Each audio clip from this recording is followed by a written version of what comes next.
End of an era. Modric plays last game for Real Madrid. It's all over for Luka Modric at Real Madrid.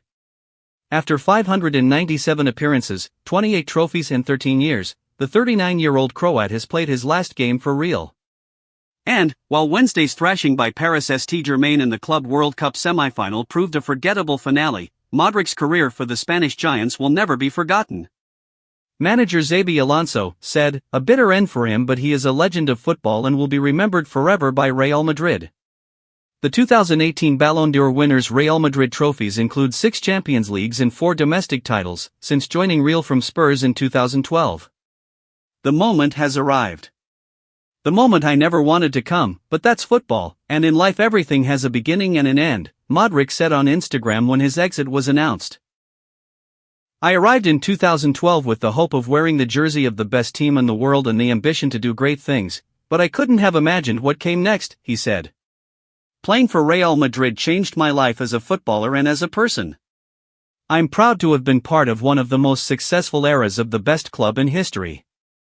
Modric, who will play for AC Milan next season, bagged 2 goals and 6 assists in 34 appearances in the Spanish top flight this season as Real were pipped to the title by Barcelona. He also featured in every game as Carlo Ancelotti's side reached the quarter-finals of the Champions League, where they were beaten 5-1 on aggregate by Arsenal. Modric signed a 1-year contract extension last year, which expired at the end of the Club World Cup. Modric's legacy will live on forever. Although he has been largely limited to substitute appearances this season, Modric will leave Real as its most decorated player after 597 appearances, 43 goals and 95 assists. Modric will forever remain in the hearts of all Madridistas as a unique and exemplary footballer who has always embodied the values of Real Madrid, said club president Florentino Perez after his departure was announced in June.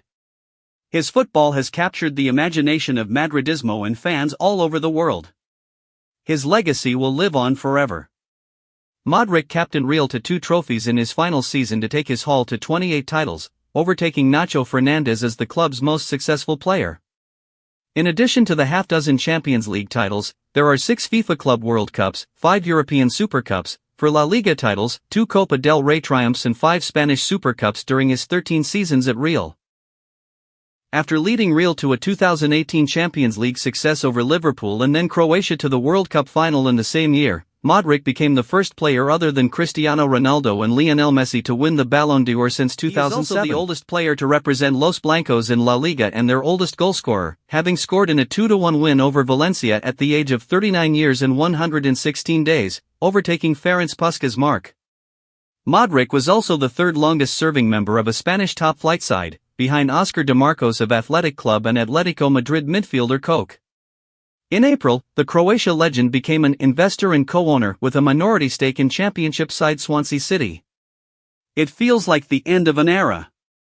Although Modric has been playing less than he has done for most of his Real Madrid career, he is the kind of player that can affect things because he becomes a magnet for the team. He may have felt he was being useful at some points, but football is heading in a different direction now. You need to cover a lot of ground, for instance. Look at Pedri, who is the #1 retriever of possession at Barcelona and runs more than anybody else. Modric can't do that anymore. He has been the one who has been pushing to stay put, but Real had doubts. They listened to the player, the fans, read the room and felt it wasn't time yet. But everybody was prepared for his departure. Modric, however, has been an exemplary professional. Perhaps his most difficult time was when Carlo Ancelotti told him and Toni Kroos that he was going to change things and the club had decided to go for a more physical and dynamic midfield with Aurelien Tchouameni, Fede Valverde and Eduardo Camavinga. Kroos managed to turn things around and became a very important part of the team, but Modric had a phase on the bench. During the last couple of years, his situation has left him a bit uneasy.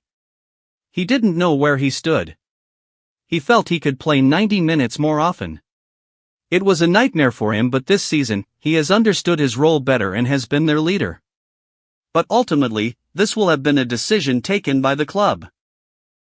Xabi Alonso would have agreed to it, but it's a club decision, first of all.